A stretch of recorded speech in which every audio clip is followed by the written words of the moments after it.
اگر اللہ کہہ رہا ہے کہ توبہ کرنے کے بعد گناہ معاف کروں گا، اس کا مطلب ہے کہ کرے گا وہ معاف۔ اگر اللہ کہہ رہا ہے میرے لیے زندگی گزارو گے تو تمہیں جنت دوں گا، تو اس کا مطلب ہے کہ وہ دے گا جنت۔ شیطان ہمیں یقین نہیں کرنے دیتا، کیونکہ اگر ہمیں اللہ پر یقین آ گیا نا،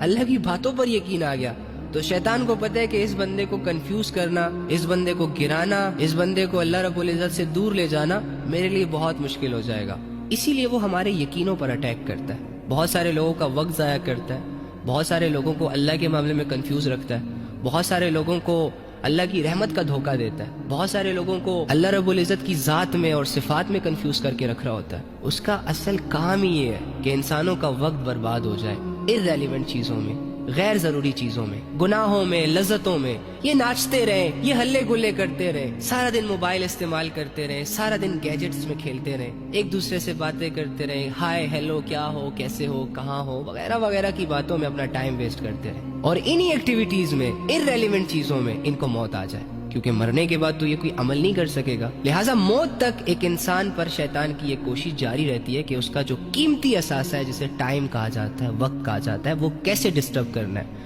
وہ کیسے ضائع کرنا ہے۔ وہ اس کی پلاننگز بھی کرتا ہے، اس کے لیے اسٹرگل بھی کرتا ہے، اور اس کے لیے ایکشن بھی کرتا ہے۔ ہم ریئیکشن نہیں کرتے، ہم اس کی باتوں میں آ جاتے ہیں، ہم اس سے لڑنا بھول جاتے ہیں۔ اس کے 2-4 وسوسے کافی ہوتے ہیں ایک اچھے خاصے ایجوکیٹڈ میچور انسان کو اللہ کی نافرمانیوں پر